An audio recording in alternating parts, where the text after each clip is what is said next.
Imagine uma fotografia tão poderosa que, ao ser revelada, poderia abalar as estruturas de um país inteiro. Uma imagem que nunca deveria ter existido, mas que insiste em sobreviver, mesmo quando todos os esforços foram feitos para apagá-la da memória coletiva. O que faz uma imagem se tornar perigosa? Por que o simples registro de um instante pode provocar medo, vergonha, negação? O Brasil carrega cicatrizes profundas, marcas que o tempo não apaga, e a escravidão é uma ferida aberta, pulsando sob a superfície da nossa história. Agora pense, e se uma única fotografia pudesse condensar toda a dor, toda a violência, toda a verdade que muitos tentaram esconder? O sussurro dessa imagem perdida ecoa até hoje, atravessando gerações, desafiando o silêncio, pedindo para ser vista. Não é apenas sobre o passado, é sobre o que escolhemos enxergar, sobre o que estamos prontos para enfrentar em nós mesmos, porque no fundo, cada um de nós carrega um pedaço dessa história, mesmo sem perceber. E talvez, ao encarar essa imagem, possamos finalmente começar a entender quem somos, de onde viemos e para onde queremos ir. O sussurro da imagem perdida. Há histórias que nunca chegam aos livros, segredos que se escondem nos cantos mais escuros da memória nacional. A fotografia perdida é um desses segredos. Ela não é apenas um registro visual, mas um convite ao desconforto, à dúvida, à necessidade de questionar o que nos foi contado. O mistério que envolve essa imagem não está apenas em seu conteúdo, mas no esforço coletivo para silenciá-la. Por que tanto medo de uma simples fotografia? O que ela revela que tantos preferem não ver? O sussurro da imagem perdida é, na verdade, o grito abafado de milhares de vidas marcadas pela escravidão, vidas que ainda pedem reconhecimento, justiça e verdade. Ao buscar essa imagem, não estamos apenas atrás de um pedaço de papel antigo, mas de uma chave para compreender o silêncio que moldou o Brasil. O poder dessa fotografia está em sua ausência, no vazio que ela deixa, na inquietação que provoca. E é nesse espaço de silêncio e mistério que começamos a enxergar o que realmente importa. A urgência de olhar para o passado com coragem, para que o presente não repita os mesmos erros. Ecos de silêncio. O peso do não dito. O silêncio tem um peso que poucos conseguem suportar. Ele se instala nos gestos, nas conversas interrompidas, nos olhares desviados quando o assunto é escravidão. O que não é dito, o que é varrido para debaixo do tapete, se transforma em uma presença constante, moldando comportamentos, crenças e até mesmo sonhos. O silêncio imposto sobre as memórias traumáticas da escravidão não é apenas ausência de palavras, mas uma estratégia de sobrevivência, de autoproteção, de medo. Esse silêncio atravessa gerações, criando abismos entre o que foi vivido e o que é lembrado. Ele se manifesta no desconforto diante de perguntas simples. De onde vieram meus ancestrais? Por que minha família nunca falou sobre isso? O não dito se transforma em dor crônica, em vergonha, em culpa que não tem nome. E ao mesmo tempo, é nesse silêncio que nasce a resistência, a vontade de romper o ciclo, de dar voz ao que foi calado. Encarar o peso do não dito é o primeiro passo para transformar a dor em consciência, o trauma em aprendizado, o passado em ferramenta de autoconhecimento. O olhar de quem sobreviveu. Quando uma ex-escravizada decide contar sua história, o tempo para. O olhar de quem sobreviveu carrega uma força que nenhuma palavra escrita pode traduzir por completo. É um olhar que viu o impensável, que sentiu na pele o peso da desumanização, mas que também aprendeu a resistir, a encontrar dignidade onde só havia dor. Cada ruga, cada gesto, cada pausa no relato revela camadas de uma experiência que o Brasil insiste em esquecer. Não se trata apenas de reviver o sofrimento, mas de afirmar a existência, de reivindicar o direito de ser lembrada como sujeito da própria história. O testemunho da ex-escravizada é um convite à escuta atenta, à empatia radical, à coragem de olhar nos olhos de quem foi silenciado. É nesse encontro entre quem narra e quem ouve que nasce a possibilidade de cura, de reconstrução, de transformação. Porque ouvir quem sobreviveu é, acima de tudo, um ato de respeito e de compromisso com a verdade. A busca pela fotografia. A busca pela fotografia perdida não é apenas uma investigação histórica, mas uma jornada íntima, marcada por dúvidas, medos e descobertas inesperadas. Cada pista encontrada, cada relato sussurrado, cada documento esquecido em um arquivo empoeirado revela fragmentos de uma verdade maior que insiste em resistir ao apagamento. O caminho é tortuoso. Há portas fechadas, memórias distorcidas, versões conflitantes. Mas a persistência em encontrar essa imagem é movida por algo mais profundo do que simples curiosidade.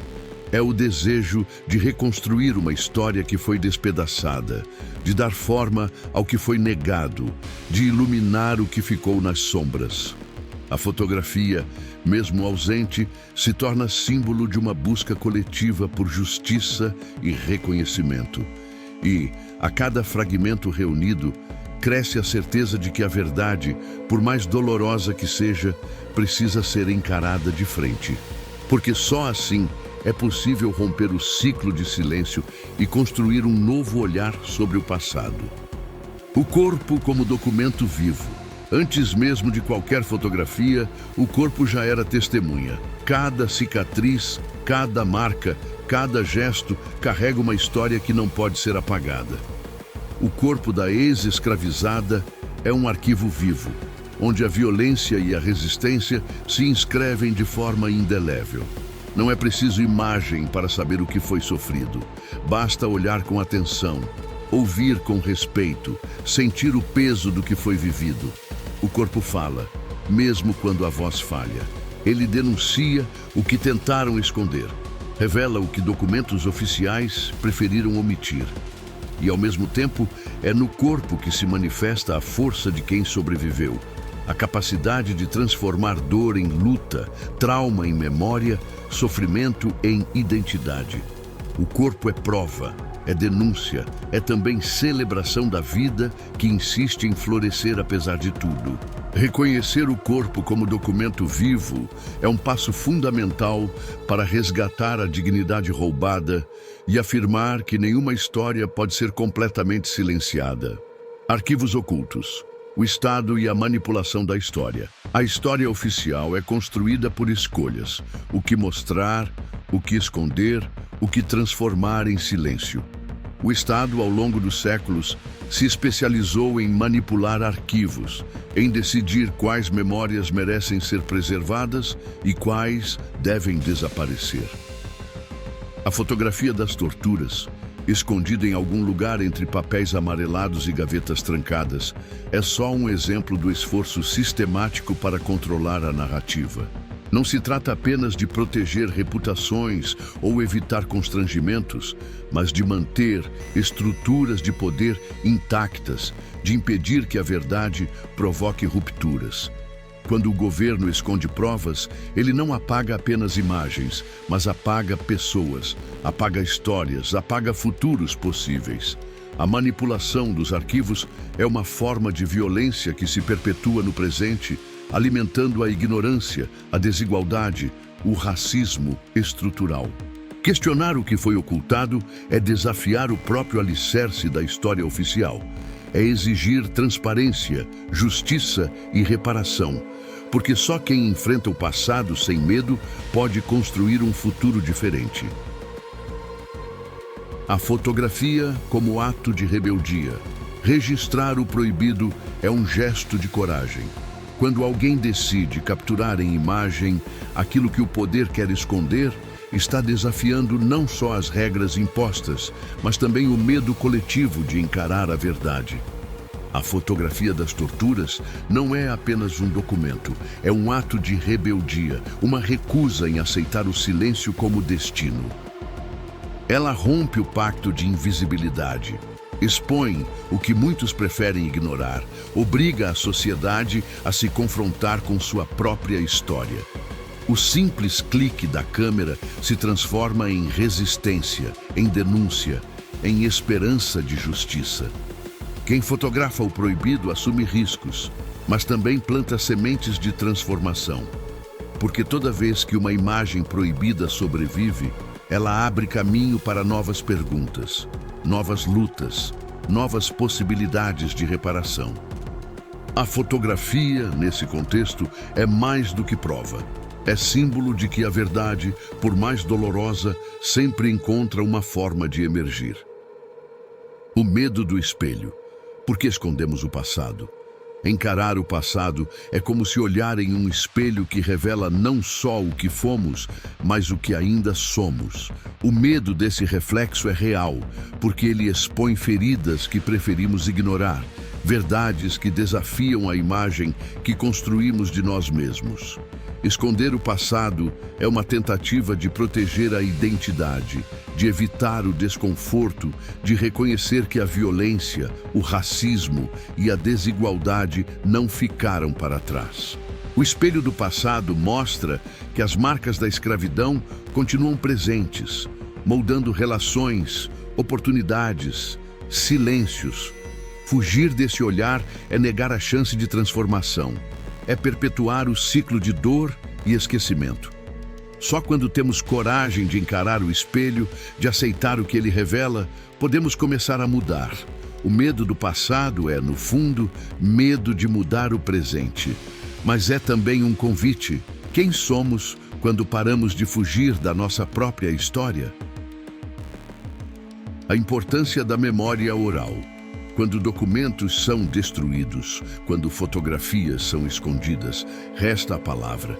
A memória oral é o fio que mantém vivas as histórias que o poder tentou apagar. Vozes invisíveis atravessam gerações, sussurrando verdades que não cabem nos arquivos oficiais. São relatos passados de mãe para filha, de avó para neto, preservando detalhes, emoções, lições que nenhum papel conseguiria registrar. A oralidade é resistência, é estratégia de sobrevivência diante do esquecimento imposto. Ouvir essas vozes é um ato de respeito, de humildade, de abertura para aprender com quem viveu o que a história escrita preferiu calar. Cada história contada é um gesto de afirmação, uma recusa em desaparecer. Uma prova de que a verdade pode ser transmitida mesmo sem registros formais. Valorizar a memória oral é reconhecer que a história do Brasil é feita de vozes que nunca tiveram espaço, mas que nunca deixaram de existir. O presente refletido, heranças da escravidão. Hoje, o passado não está distante, ele se manifesta todos os dias, nos detalhes mais banais e nas estruturas mais profundas da sociedade. As heranças da escravidão estão presentes nas desigualdades que persistem, nos privilégios que se perpetuam, nos silêncios que ainda dominam as conversas sobre raça e justiça. O racismo estrutural, a violência policial, a falta de oportunidades, tudo isso é reflexo de uma história que nunca foi realmente enfrentada. O presente é um espelho do passado, e cada vez que ignoramos essa conexão, reforçamos as barreiras que impedem a transformação. Reconhecer as marcas da escravidão no cotidiano é um exercício de autoconhecimento coletivo, um convite para repensar atitudes, questionar privilégios, buscar reparação. Não há como construir um futuro diferente sem encarar o que ainda nos prende ao passado. O desafio é romper o ciclo, transformar a dor em consciência, a memória em ação. O despertar do olhar crítico. Desenvolver um olhar crítico é aprender a enxergar além das versões oficiais. É questionar o que foi ensinado. É buscar as vozes que ficaram de fora dos livros. O despertar desse olhar começa com a dúvida. Será que tudo o que sabemos sobre a escravidão é realmente verdade? O que foi omitido, distorcido, silenciado? O olhar crítico não aceita respostas prontas, não se contenta com explicações superficiais. Ele investiga, compara, escuta, pesquisa. É um exercício de autonomia intelectual e de responsabilidade ética. Ao despertar para a complexidade da história, cada pessoa se torna capaz de identificar as continuidades do racismo, de perceber as sutilezas do preconceito, de reconhecer a importância da reparação. O olhar crítico é ferramenta de transformação, porque só quem questiona pode mudar. E ao compartilhar esse olhar, multiplicamos a possibilidade de construir uma sociedade mais justa, consciente e aberta ao diálogo. A imagem que nos olha de volta. Há imagens que não apenas mostram, mas interrogam. A fotografia perdida, mesmo ausente, nos observa. Ela exige respostas, desafia o conforto da indiferença, obriga cada um a se perguntar: o que faço diante dessa verdade?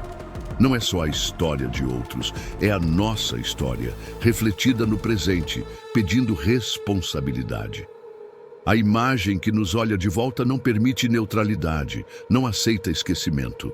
Ela convoca a ação, a escuta, a reparação. Encarar esse olhar é aceitar o desafio de transformar o incômodo em movimento, a vergonha em consciência, o silêncio em palavra. Porque no fim, a verdadeira mudança começa quando deixamos de ser espectadores e nos tornamos protagonistas da nossa própria história.